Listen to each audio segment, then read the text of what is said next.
Welcome to the Office of the Leader of the Opposition press conference for April 13, 2023. We do apologize for our late start today. Let me introduce my panel. From my right, there is none other than the Leader of the Opposition, Mr. Aubrey C. Norton, Member of Parliament.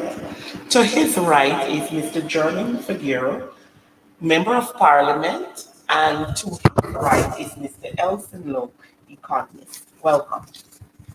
Today's press statement will be read in three parts, and we will begin with the reading from the Leader of the Opposition. Samville residents demand that government do their roads. In a recent visit to the community of Samville, Kurukuru, we had the opportunity to walk around the community and experience firsthand the terrible state of the roads in the community. The roads are impassable, and residents are forced to pay high fares to get in to the community. And in many cases, having paid the high fares, they have to come out of their vehicles and walk because of the impassable state of the roads. Many citizens expressed concern that though they were promised by the government to have the roads done, nothing has happened. Citizens complain that it is very difficult for the children who have to walk to school and call on the government to ensure that the roads are done. They noted that while the government is redoing roads that have already been done, the roads in Samville were never done. In addition, residents lamented the fact that apart from the bad roads, there is no electricity in a large part of the community, and demand that the government ensures that they are afforded this basic necessity. Investment in social development is an investment in economic development and must not be seen as solely public consumption. The PNCR and the coalition are the Party for Social Protection and Inclusive Prosperity. We reject the PPP's approach to economic development. Several weeks ago, Senior Minister with Responsibility for Finance, Dr. Ashni Singh, stated with great pride that the PPP government made a conscious decision to shift expenditure from public consumption of goods and services to a greater focus on government investment in infrastructure. He illustrated this by noting that in the 2023 budget, almost half of the 782 billion budgeted, or 49.6%, is being devoted to public infrastructure investment. The minister reportedly justified this focus as necessary to ensure that the government could address historic infrastructure impediments to long-term economic growth. He contrasted this stance with that of the coalition government by pointing out that in 2019, the previous government spent only 22.7% on public investment and the remainder on public consumption. We have several fundamental issues with the PPP's approach to economic development, which we wish to highlight to draw contrast with how we will approach development. Firstly, it is Jurassic economics thinking to consider spending on infrastructure, important as it is, as the only form of public investment for economic growth. New development planning, backed up by decades of research and practice, considers what was once termed public consumption as actual public investment, given its essence and impact. Therefore, government spending in such realms as health, education, crime prevention, child care, nutrition support, and food security, and other social programs is no longer mischaracterized as public consumption of goods and services, but as investments, because such expenditure in ensuring and enhancing the quality of life of people drives economic growth and development. Take a few simple examples. It is an established fact that worldwide, that government spending on a full-fledged school feeding program is significantly raises school attendance and education uptake and reduce malnourishment and stunted growth among children. Such spending produces economic and social returns by producing a healthy workforce when these children mature into adults and by reducing short to long-term healthcare costs. Likewise, government expenditure on early childhood care and education programs leads to higher female participation in the economy and better social outcomes for children, all of which redound to the benefit of the economy over the short to long term. The PPP is totally bereft of this understanding and thinking. This is so because the PPP puts corruption and favors to itself family and friends and favorites first, rather than the interests of the people. Secondly, the government, in claiming that its infrastructure spending is intended to expand the productive capacity of the economy, seems to believe all such spending will have that effect. Not so. Simply investing in infrastructure is insufficient. Instead, investments for economic development must be directed at infrastructure that has transformative outcomes, such as reducing regional disparities, improving market access, and opening up new investment opportunities. We shared clear ideas on this issue in the Leader of the Opposition address to Parliament in the 2023 budget. Therefore, repairs and maintenance of and modest improvement to existing infrastructure, though necessary, will not significantly expand the productive capacity of the non-oil economy. Nor will the infrastructure spending that wastes tens of billions of dollars through rampant overspending, corruption, and channeling of funds to PPP friends, families, and favorites will succeed. Instead, a coalition government will catalyze development through infrastructure projects that A, will open new agricultural lands and untap mineral, forestry, and ecotourism resources. B, will provide access countrywide to cheap and reliable water, telecommunications, and electricity. And C, will increase transport interconnectivity between the coast and the hinterland and within the hinterland itself, to promote national integration and reduce regional disparities and unequal access to services and opportunities. Most of the major projects today that can increase economic capacity were initiated by the coalition government. Projects such as the Gas to Shore Energy Project, which the present government is mismanaging. The Linden Lethem Road and the New Demerara Harbor Bridge. The PPP is yet to produce an original, cohesive plan on the use of public infrastructure for economic development. Third, we take issue with the PPP's mentality of seeing what it terms public consumption as a matter devoid of any moral imperative and legitimate expectation. The PPP does not understand and will never that it is the moral obligation of a government to use all available resources to ensure all citizens live comfortably. It does not understand and never will that this is also the legitimate expectation of citizens in signing on to the social contract. Ending poverty and lifting living standards do not have to be long-term fixes, as the PPP believes. Bringing prosperity to ordinary Guyanese does not have to travel the long meandering paths, as the PPP believes. Poverty is no longer acceptable in Guyana. Several oil-rich economies have eradicated poverty and lift living standards in short time spans. We, as the next government, intend to do so as a moral responsibility. A new coalition government will therefore directly invest the largest share of the national budget in lifting the quality of life of people. For us, investing in people is both an economic lever and a moral obligation. We will adopt a bottom-up, middle-out economic development approach by putting low to middle income people first. The more people who can contribute to the economy and fairly benefit from it, the more prosperous we all are.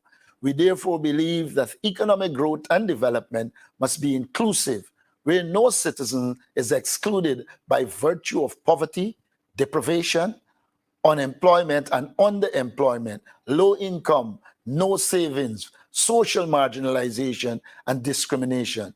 The more people participate as workers, producers, consumers, investors, and citizens, the better are the chances of building a vibrant and prosperous society and economy for all.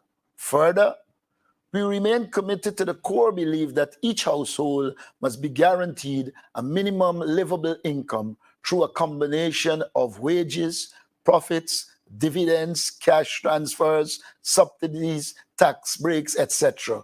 We remain committed to our proposals on social protection, such as early childhood care and education, rent and utility assistance, and free tertiary education with stipend.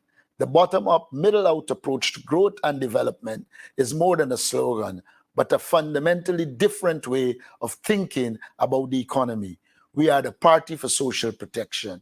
We are the party for inclusive prosperity. Thank you. And the other half of the statement will be read by MP Jermaine Figure. Okay, thank you. On behalf of the party, I would like to extend congratulations to all of Guyana's national athletes who participated in the just concluded 50th Carifta Games held in Nassau, Bahamas. All will agree that our athletes' stellar performance under worrying and questionable levels of management from the Athletics Association of Guyana are most noteworthy and commendable. It goes without question that the president and executives of the Athletics Association of Guyana, and by extension the Ministry of Culture, Youth and Sports, owe this nation an explanation to the levels of ineptitude and poor management of our country's sports ambassadors. This is woefully unacceptable. An investigation should be launched and its findings should be made public, given the frequency of similar circumstances. I call on the Ministry of Culture, Youth and Sports to hone its responsibility and exercise a stronger policy oversight over all sports disciplines to ensure that our athletes are given nothing but the best of treatment home and abroad because they deserve it. I would like to commend the newly executive of the Guyana Olympic Association for the leadership they have shown in this unfortunate situation. And I'm even more persuaded that they are ready and prepared to work on our athletes' behalf. Thank you. Thank you. The other half of the statement will be read by Mr. Elson Law. Thank you very much, Shanika. GCOM chairperson Claudette Singh persists in her lack of impartiality and objectivity. GCOM chairperson Claudette Singh continues to chair the commission and cast her votes in a manner that, to quote Commissioner Vincent Alexander, brings into question GCOM's fitness for purpose as an impartial electoral body. Recent appointments of senior staff have again exposed Claudette Singh's incapacity and unwillingness to ensure GCOM can win the trust and confidence of the Guyanese public. Instead of seeking to foster compromise and consensus among GCOM commissioners, she has allowed the tyranny of the majority to prevail. She has used her casting vote to override or ignore well-established administrative laws, rules, and principles. She has turned the commission into a PUP stooge instead of the independent entity that the Constitution envisages and the citizens expect. The recent appointment of Mr. Aniel Giddings as the Deputy Chief Elections Officer is a case in point. Mr. Giddings' selection and appointment could not have been possible but for Chairperson Claudette Singh, joining with the PUP commissioners to manipulate and disfigure the employment process. The records show he was not the most qualified candidate, nor, worse, did he even meet the qualification criteria. Yet the GCOM chair voted for him to be selected and appointed. As Commissioner Vincent Alexander publicly stated, this is the third time in succession that GCOM has contrived to appoint a candidate who has not met the mandatory requirement. The other cases are the current CEO and the ACEO. In the latter case, the position of ACEO was re-advertised even though at least 4 of the original applicants met the requirements and were shortlisted on both occasions. However, Claudette Singh colluded with the PUP commissioners to allow a retiree who had not previously applied to get the job. The Guyanese public calls on Claudette Singh to explain these and her other disgraceful acts, all of which favor the PPP. She must stand before the people of Guyana and fully account to them. She must show integrity and decency. She must restore public trust in her stewardship and in the commission. Failing to do any of these, she must go. The Guyana Chronicle, spreading fake news about the opposition. It is one mischief for the state media to be a shameless mouthpiece of the PPP. It is another mischief for the state media not to cover the statements and activities of the opposition. It is quite another mischief for the state media to spread propaganda and fake news about the opposition. The Guyana Chronicle newspaper is guilty on 3 counts. The newspaper recently reported, for example, that the leader of the opposition was denied an opportunity to speak at the Bartica Regatta when nothing could be further from the truth. This and other fabrications highlight what passes as journalism at the Guyana Chronicle.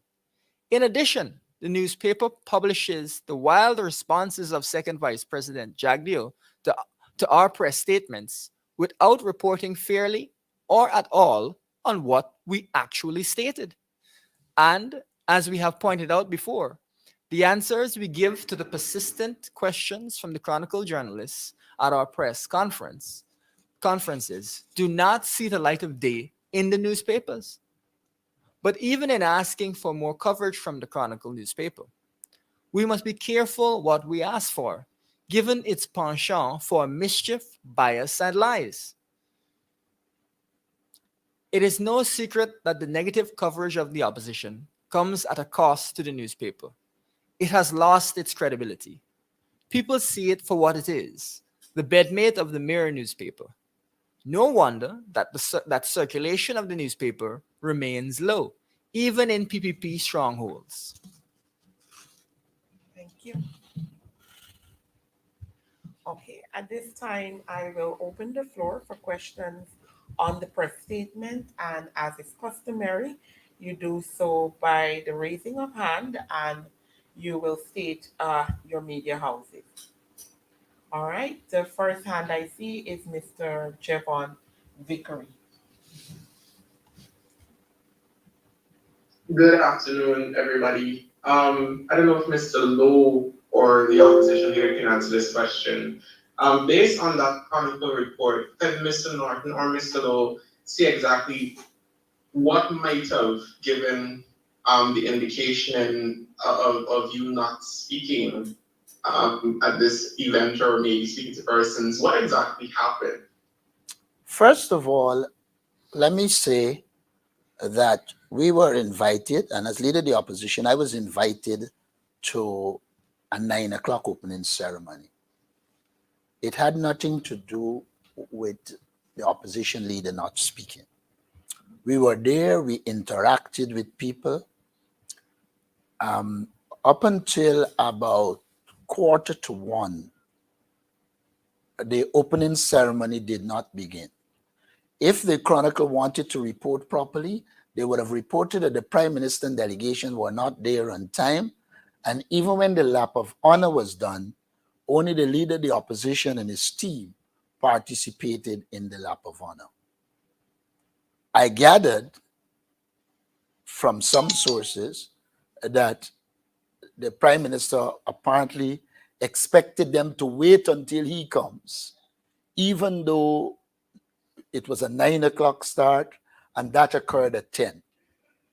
When I returned from the lap of honor, we proceeded to be there, meet with people, etc.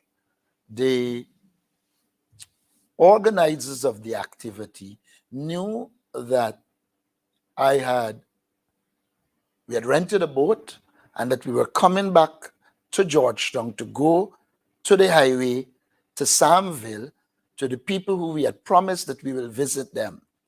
And I thought at the time that the residents of Samville had a legitimate concern, and as leader of the opposition, I was obligated to return. So I informed them that I was leaving at 1:45 to get to the boat by 1. By that time, my understanding was that because there was not the opening in the morning and more than 4 events had already taken place, there was going to be no opening ceremony. And I left. And so it was not a case of me being refused to speak, etc. In fact, I thought I was lenient when the sponsors asked me if I was prepared to wait a little for the Prime Minister to come, and I was disposed to do that. Whatever confusion was created by Kwame McCoy and company when they arrived, I am not privy to the details. Thank you. Just to follow up, Mr. Norton, I'm sure there was the program. So just to confirm, your name was not on the program to speak. You were there rather as for an appearance as opposition leader? That is totally untrue. My name was on the program. And you can take a copy of the program from them. And may I point out to you, the person that delivered the first set of trophies was the leader of the opposition, who was a formal part of the program. The Chronicle cannot help itself. It is essentially a mouthpiece for the PPP, and it specializes in fabricating stories to achieve PPP objectives. Thank you. Any other questions on the press statement?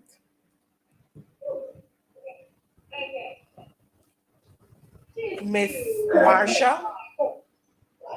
Hi, good morning. Good Sarah Marshall from News Source. My question is directed to Mr. Lowe regarding the Ghana Elections Commission. Sir, you spoke about the appointments. Given your concern, the party's concern, is the party going to formally write the commission again on the matter, or seek a meeting to express its concerns, given the recent appointment? And what is the likely impact from where the party stands on the upcoming local government elections and future elections? I also have a question for Mr. Segura, but I'll ask that subsequently. I believe the leader of the opposition has some remarks on that point. First of all, you ask how it will impact. Well, you know, the PPP is not a democratic government, and so nothing impacts except brute force and ignorance, whether it's their action or their opponents. So that should take care of the impact. We will act. Commissioner Alexander has already put it in the public domain, and we will do what it takes to ensure that GCOM gets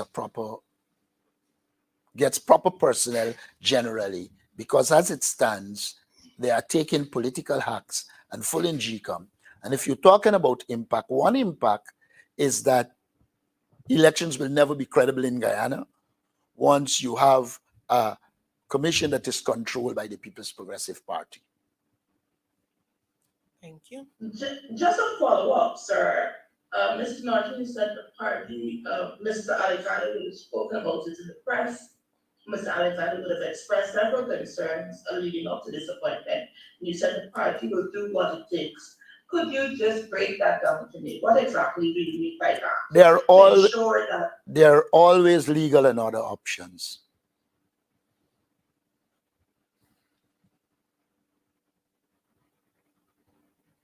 To follow up, sir, can you say what are some of the options you're considering? I know you said they're legal and all the options, but that's kind of vague.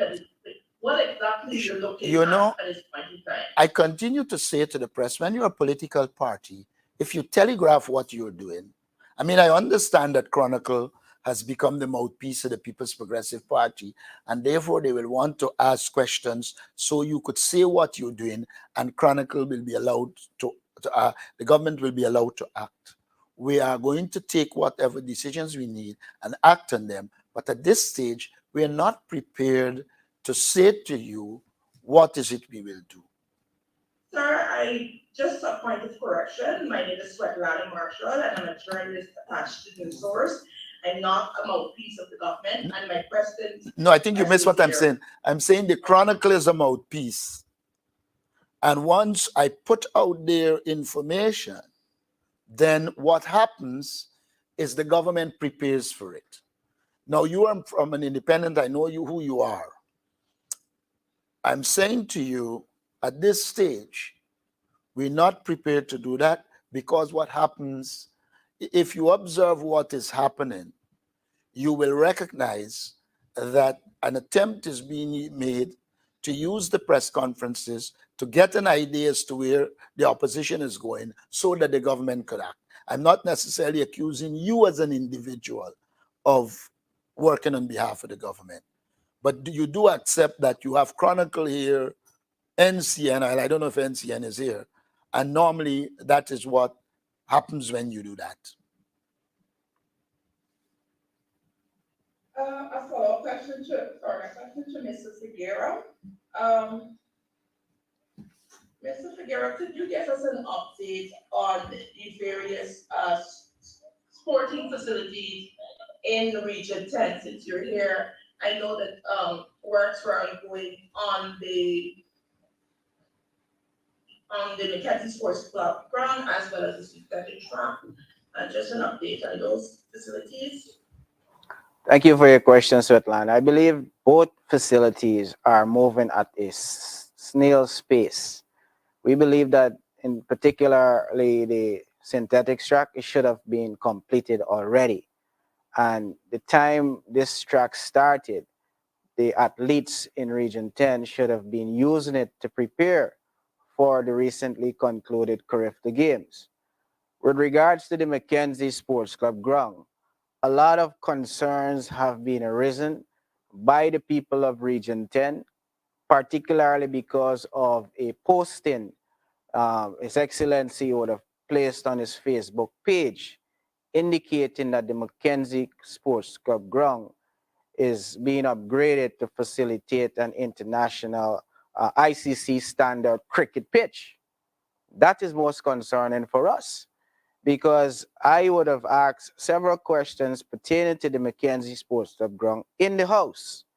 And I specifically took the opportunity to inform the minister, who was boasting that they are bringing a multi-purpose facility at the Mackenzie Sports Club ground, to inform him that the Mackenzie Sports Club ground has always been a multi-purpose facility, and more so over the years, it became the epicenter for most of this disciplines in the community. A lot of the athletics that Region 10 is known for, and football, those activities were mostly hosted by the Mackenzie Sports Club ground.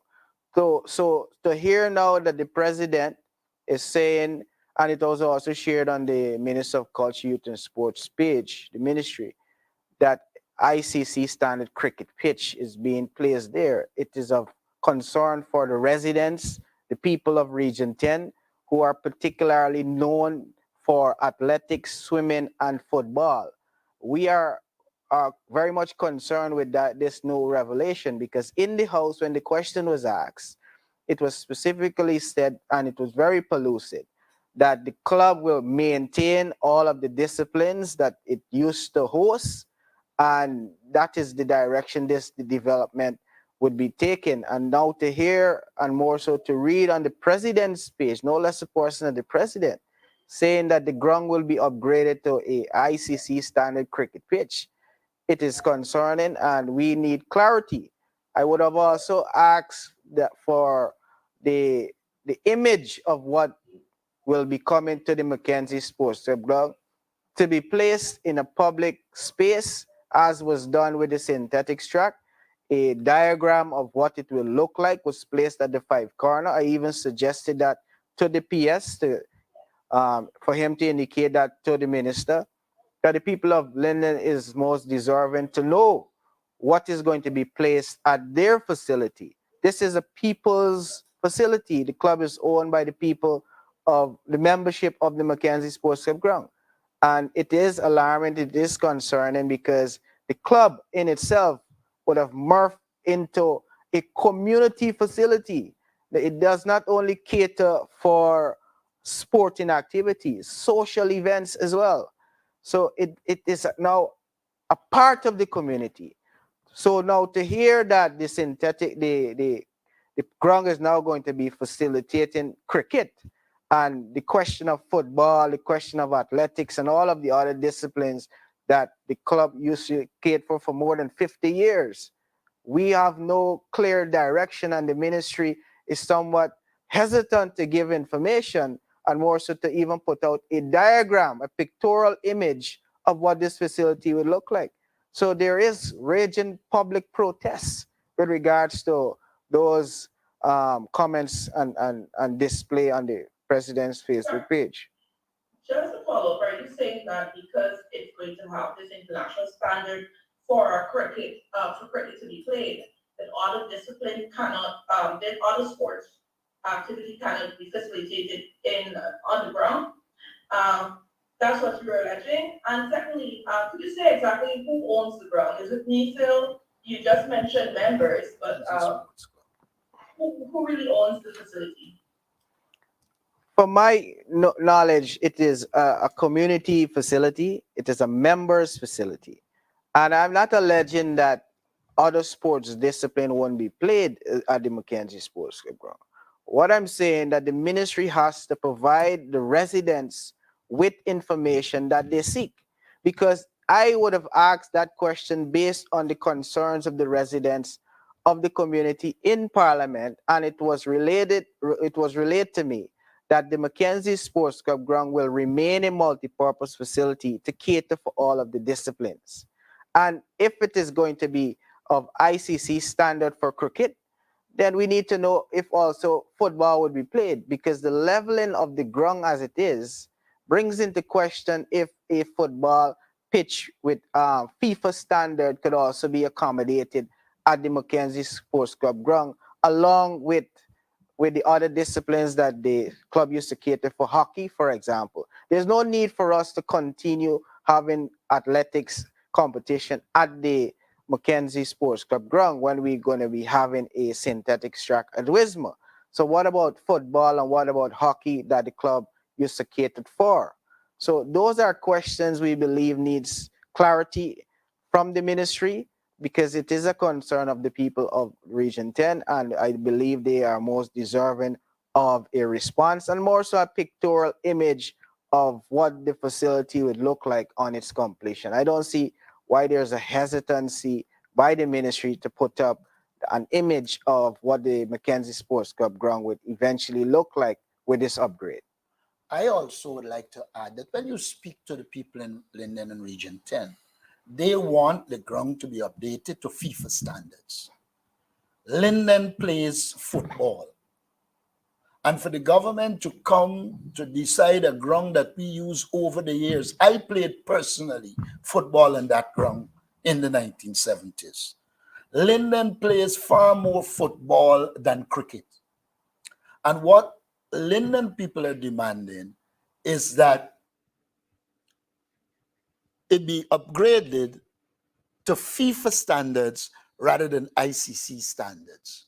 As it relates to the ownership of it, as far as I know, the Bauxite Company years ago gave that ground to the people of Mackenzie and Linden, and therefore the ground is a community ground. I want to make another point. If the government is so interested in cricket, which is not as popular as football and the other sport in Linden, then what they can do They are spending money right now to upgrade a ground for Kashif and Shanghai to hold an all-black sport, a dance. What they can do if they so care is upgrade that ground to a cricket ground. It is also known that you had this problem in Linden over the years, that because of the size of the ground, the cricket ground ends up always with footballers running on it. And so a lot of times when you want to play cricket, you'll have to close football. And when you want to play football, you'll close cricket. That is a problem over the years, especially in the rainy weather. Now, if the aim is to solve the problem, then rather than spending money on the Mackenzie High School or the YMCA ground, depending on what you want to call it, they should have upgraded that ground to ICC standards so cricket can be played there, which is not very far away, while the other sport, including football, with Mackenzie Sports Club, has always had a strong football club. They also had a cricket club, which has deteriorated over the years. And so the issue here is the government should not be imposing. They should be in consultation with the people in Linden and give them what they want. They do well in athletics. The AP and UAFC giving them a stadium. We are pressuring them to complete it because they seem not to want to.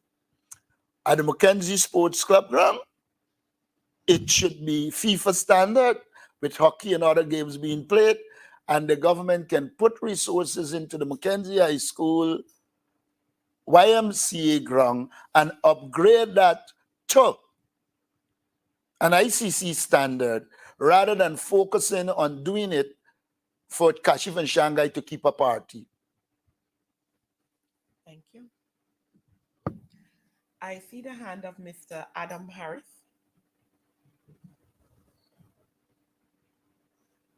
A very good morning, everybody. Good morning. Morning. Harris here. Mr. Norton, in your opening presentation, you spoke about hungry children and all of this. I did a mini survey and I found that a large percentage of school children in Georgetown go to school hungry.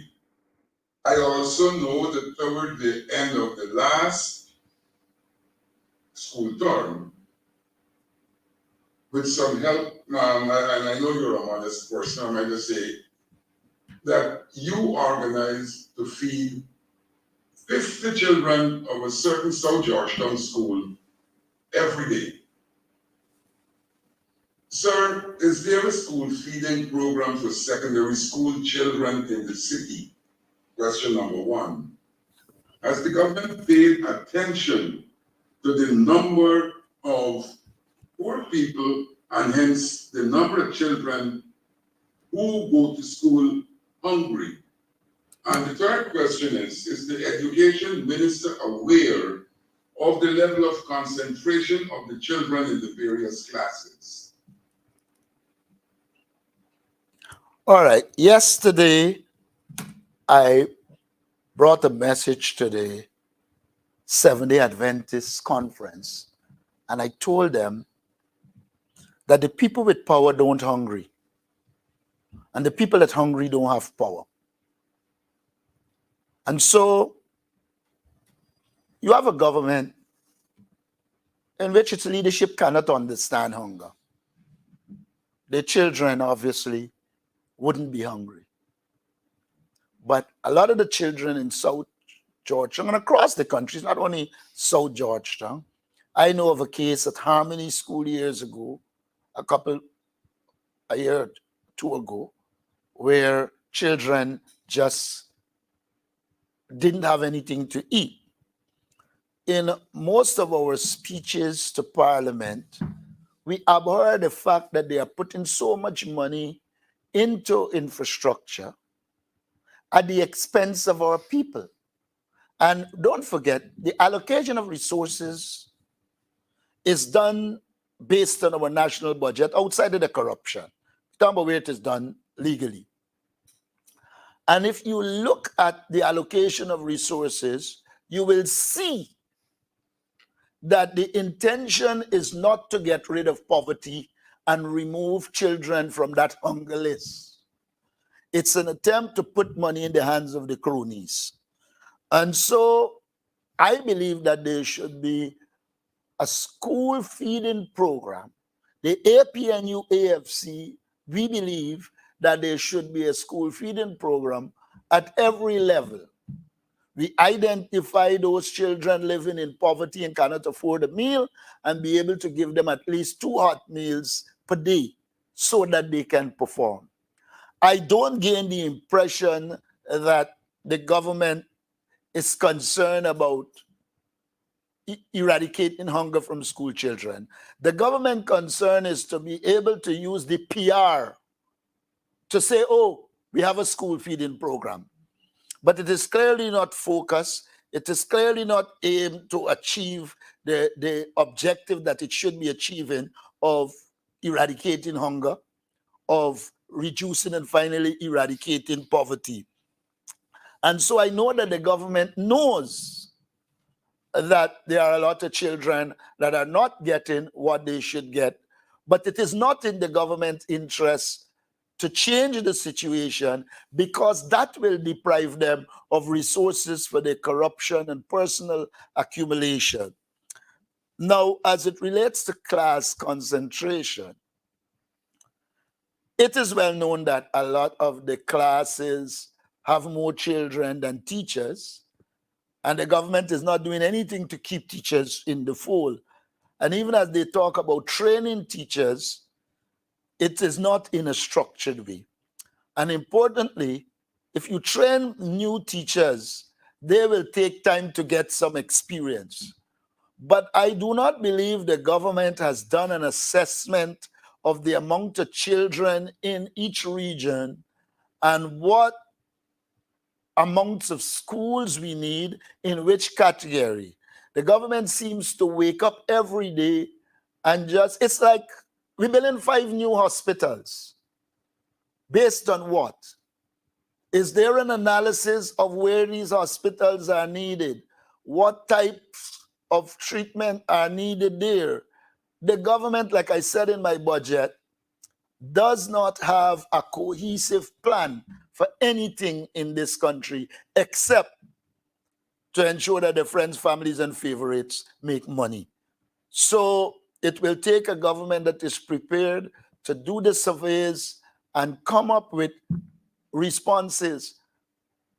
I saw the vice president reacting to our recommendation to bring relief to people paying rent. And he came over as a man who is oblivious of the fact that ordinary people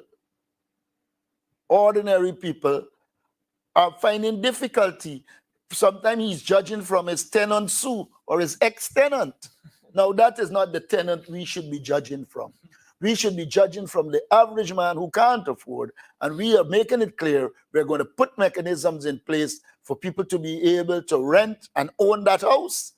And at the same time, where rent continues in private properties, etc., we will put the mechanism in place to help and to ensure that the stock of houses are developed and our people are better off. And that is why we keep saying our strategy is a people-centered strategy, while the government strategy is to provide resources for friend, family, favorite through corruption.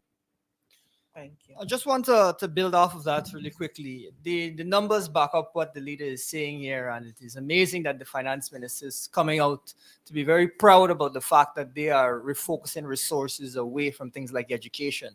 In fact, since the budget started to feature monies from oil, we've actually seen the share of the budget that is spent on education fall year after year, so that every year you have a smaller share of the budget being spent on education. Have teachers received the pay rises that they're really supposed to get with an expanded budget? Have we seen the University of Guyana's subvention increase as the budget increases? Folks, what we are seeing right now is an underinvestment in education and a focus on putting money where friends, families, and favorites can benefit. And so that is the sad situation. And you would think that us now having oil resources, we'd spend a greater proportion or meet the president's stated goal of 20%. But that was always never going to be the case, and we have not seen evidence of that so far. Thank you. I see the hand of Mr. Dennis Shabra.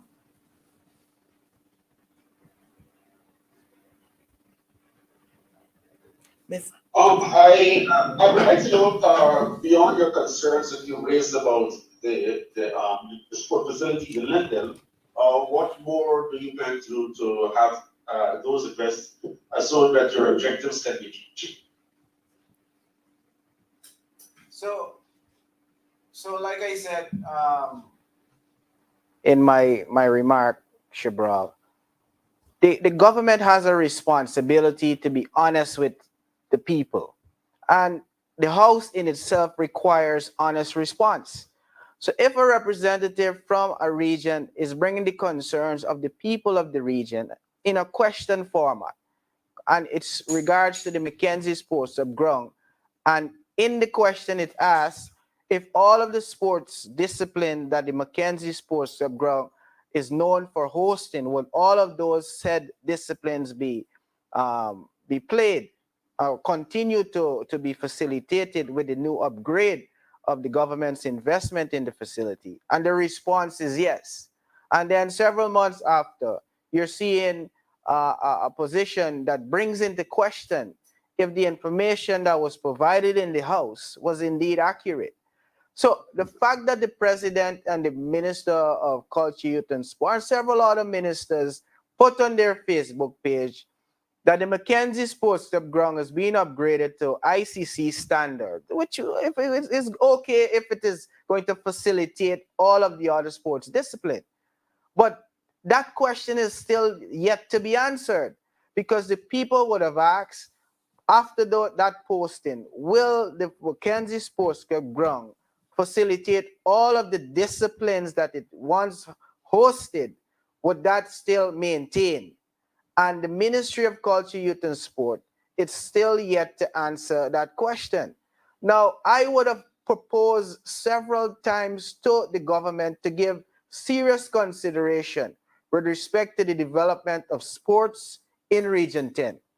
Because I believe, and the evidence supports my belief, that Region 10 is the hub for athletic prowess in this country. We are the talent basket of Guyana. And I would have said to the government's representative to have a three-dimensional development posture towards the development of the sports, the different sports discipline in Region 10. I said most of the athletes in Region 10 comes from Wisma. So the argument for the synthetic track was ideal and supreme. And the location of it is going to cater for the entire Wisma community. The Mackenzie Sports Subground being a multi-purpose facility, it will cater for the Central Mackenzie, Spikeland, and all of the community that embodies Central Mackenzie.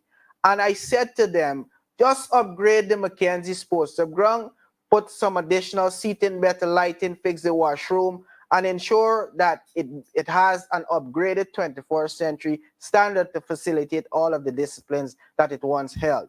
And put another multi-purpose facility in Amelia's ward, somewhere around Millie's hideout area, because Amelia's ward is touted as the largest housing scheme in the Caribbean, and it continues to grow. The government is boasting about putting 1,000 houses in Amelia's ward.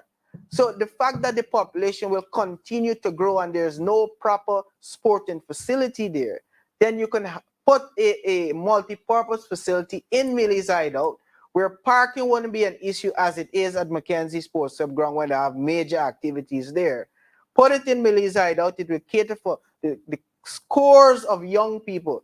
Amelia's Ward has the largest concentration of young people in one space, and they have no facility.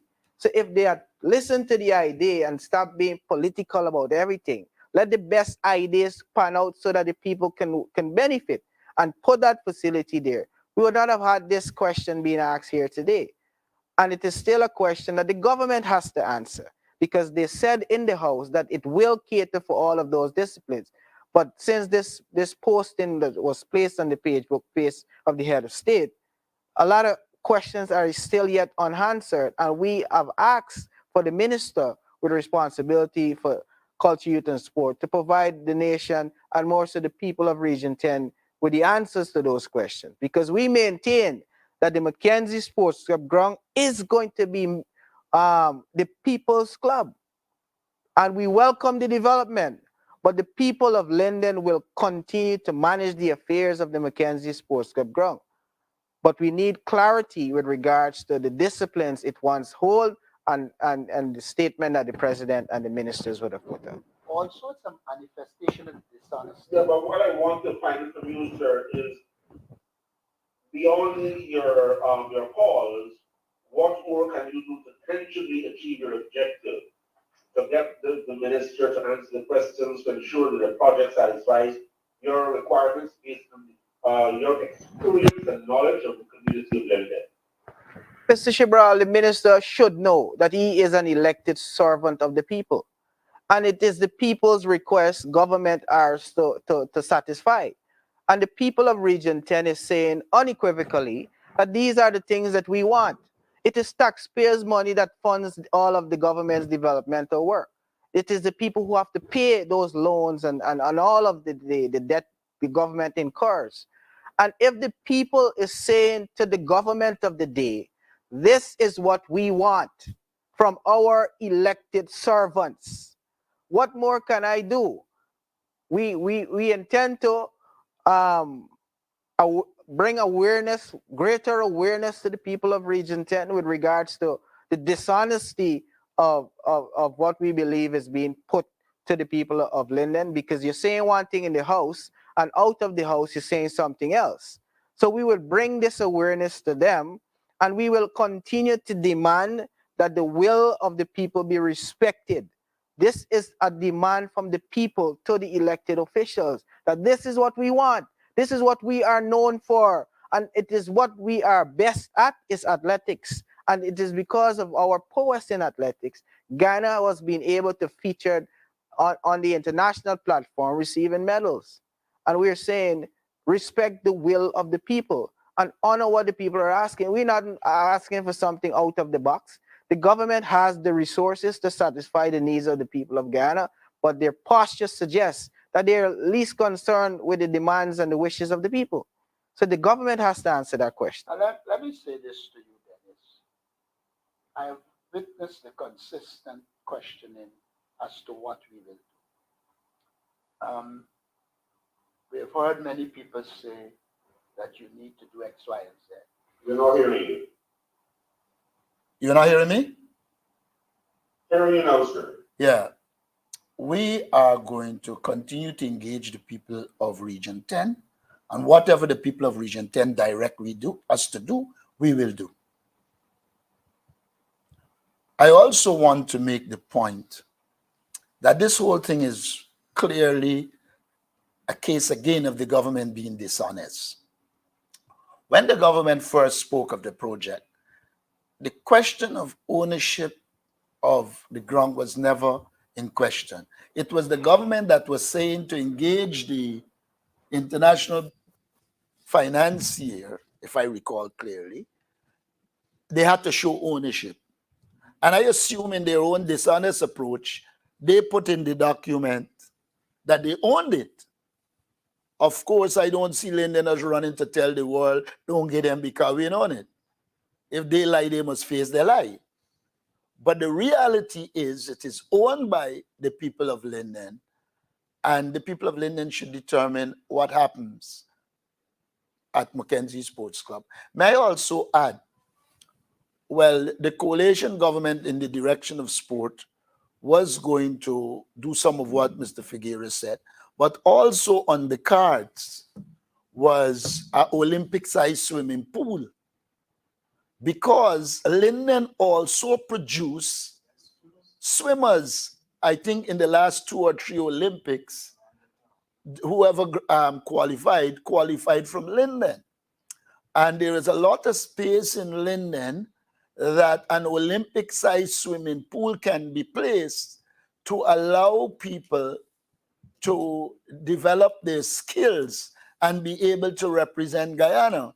And so I will urge the government to consider putting an Olympic-sized swimming pool with all the amenities in Region 10 so that we can realize the potential of Region 10 in swimming as well.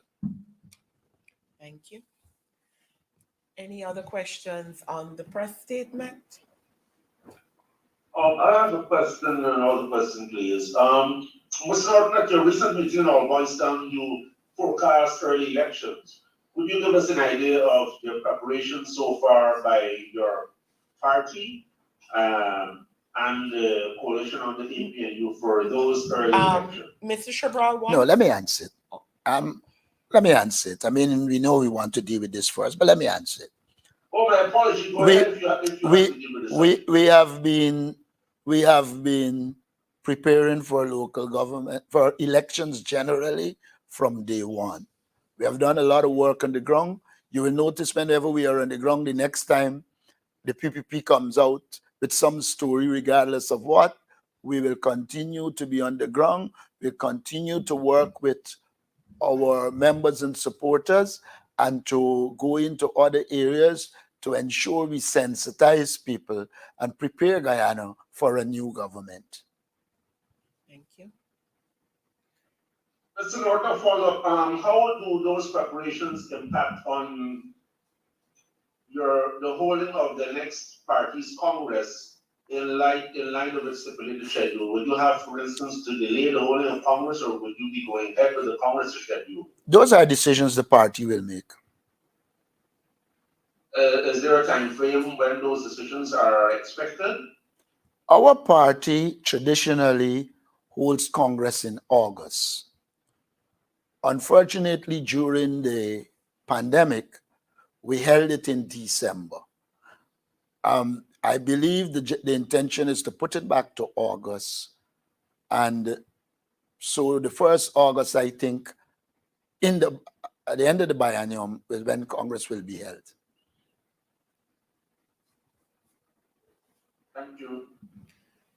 All right. Any other questions generally, since we've already stepped out of the press statement? Svetlana Marshall again. Could I pose a question? Yes, you can go ahead. Mr. Figueroa, Region 10 again. Have you been able to visit the Bamia Primary School that should be built or in progress, to give us an update as to what is really happening? Have you been able to speak with the RU or any the contractor itself, or even the government, to have an understanding as to what are the major issues that are causing the delay in the execution of that particular project? I think it is scheduled to be completed later this year, mid this year. I stand corrected. Thank you, Svetlana. The school is slated to be completed July 6th based on the contract that was inked. But on my recent visit, as of this week, actually, you would be shocked to know that the contract supposed to be completed July 6th is at a stalemate. What was shocking is that I'm told that one of the signees to the contract said that one of the issues they're being faced with is having access to sun, which is amazing because Region 10 is in the hilly sand and clay natural region. So sun is a non-issue for residents of Region 10. All over you could go and get white sand. So for one of the part owners of the contract to make such a ridiculous statement brings into question the seriousness of them, and more so by extension the government in completing this school. And if the residents and the people of Region 10, the young people in particular, who should have been benefiting from the opening of that school in September of this year, brings into question what is it primarily the Ministry of Education is doing to ensure that our young people have the accommodation that is required. Because a lot of the schools in Linden are overcrowded based on the recommended amount of students per teacher. We have a lot of overcrowded classrooms. So definitely the completion of this school would aid in addressing that issue. So we would trust that a more proactive approach would be taken by government. I read most recently the minister was in Madia and threatened to pull back a contract from a contractor who was given a road to be built. I'm not advocating for any contract to be pulled from any person who would have successfully won a contract. But if they have shown their inability to complete a contract that is of utmost importance as this one with regards to young people having a facility that they could go and learn, then another look at that should be done in a serious approach to get it completed in a time that the contract requires it to be completed. Because education, as we all would agree, is important to the development of a country. And this approach definitely brings into question the government's seriousness with regards to education. Additionally, it should be noted from the outset, we pointed out that you were given a contract to persons who really weren't capable of undertaking the contract. There are many people in Linden, contractors, who could carry out such a contract, but you give it to people who didn't have experience nor the capacity to carry out the contract. That's the first problem. Second, I don't see how this school will solve the overcrowding problem in the region, though it is touted to do so. Let me say what I think the school will do. One, it might be able to take off some of the crowd from Amelia's ward. But what that will do is put an additional cost to children in Amelia's ward going to school. Now, I believe Bami on the highway needs a school. But the school should be built to suit the population size with probably a projection for an increase. And you really need to build in the Amelia's ward area a school to take off some of the children. In Wisma, another school to take off children so that you reduce the overcrowding in schools. This government, I've always argued, they flick and they hope they can land on the foot, but a lot of times they land on the head. And in their approach to building schools and education in Linden, you're seeing an absence of planning, because they should look at where there is the cramped population. And having done that, look at suitable locations.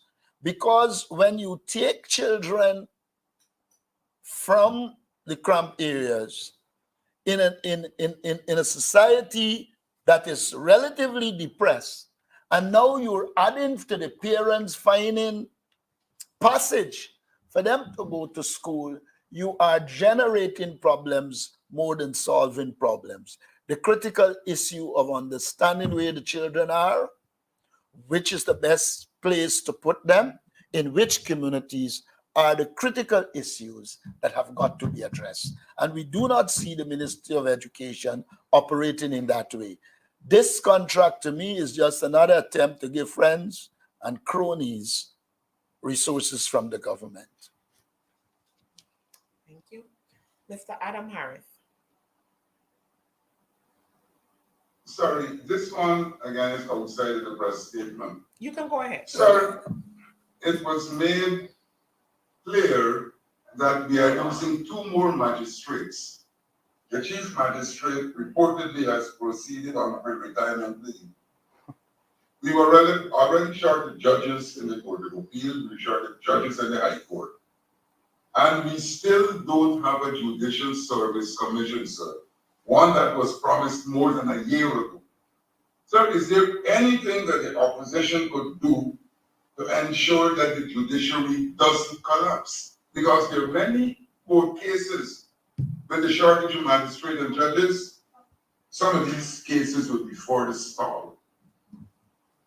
we are prepared to do anything within the confines of the law. What we are not prepared to do is allow the government to impose party hacks and people who are not prepared to ensure we have a functioning justice system. You are aware that when I became leader, I said to the government, we agree for the present acting chancellor to become chancellor. We agree to the present chief justice to become confirmed as chief justice. In the arrogance of the government, they responded saying the president will decide when he do what he wants. I believe this question is best directed to the president. A quick follow-up, sir. Go ahead. Isn't there supposed to be a ruling on this matter very soon? Justice Young, I think, announced that the ruling is due. So I understand.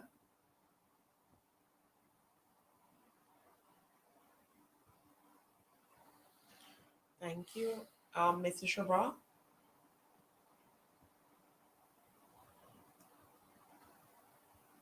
Mr. Norton, as it stands now, which are the bipartisan parliamentary committees that are now under the opposition's chairmanship? And when will they actually be meeting? When will the meeting be called? I cannot give you details. I know there was some confusion about the government having to hand over to the opposition. So many of them have not been able to meet. In fact, I have somebody checking to see, because if I recall, when the government was chairing, like the Foreign Affairs Committee, while I was the opposition head, I don't recall us having to wait on the government, but to be very cautious, I've asked that it be checked so we know if we can just proceed and take over those committees, or we have to wait for a handover. And so it's very difficult for me to give you details because they're at various stages. Thank you. All right. As we are... Adam, if I can. Mr. Your question to the leader of the opposition with regards to what else can we do concerning the Judicial Service Commission not being implemented. One of the things the opposition is prepared to do, with the leader's guidance, of course, is to bring motions to the parliament. But the parliament seldomly meets. You meet like an eclipse. So a lot of the questions that the people of Ghana expect us to present to the House, it is seldomly being put because you seldomly meet as a parliament. The motions that we have tabled, it cannot come to the light of day because you have parliament probably once every 2 months or 3 months. This is the most inactive parliament in all of CARICOM, and it's unacceptable. So when we prepare questions based on the relevance of it at the time, for a response to be tabled, the questions become irrelevant with the passage of time and the length of time Parliament takes to be called. So questions that should have been answered, for example, we have questions on the issue of the Carifta Games. It would become irrelevant because next 2-3 months when you get Parliament, it comes on the order paper. So things that are of pressing issues to the public becomes irrelevant because of the non-active parliament that the government is facilitating. So a lot of the things we want to do becomes, you're somewhat handicapped because the parliamentary arena that helps to bring the representation on behalf of the people, you're being stymied at another level. Just now I received a message from a staff of the parliament to say that we won't be having a Public Accounts Committee meeting anymore on Monday because the government members on the Public Accounts Committee would be unavailable. And when we argued, when they brought this motion, that this is the plan of the government to stymie the work of the Public Accounts Committee, they argued against what we were saying. But the evidence today justified what we were saying all along. And yet again, we're seeing the continuation of what we would have said. With this, another suspension of a statutory meeting of the Public Accounts Committee. Millions of dollars are being spent, and the Public Accounts Committee, the people of Ghana have questions, and the Public Accounts Committee is unable to ask those questions on their behalf, so that transparency, accountability, and good governance would emanate out of the process is being stymied, deliberately being stymied by operatives of the government. Thank you. All right, as we come to a close, I will ask once more, is there any final questions? All right. With no hands raised, I want to thank you once again for joining our press conference, and we do hope that you have a wonderful afternoon.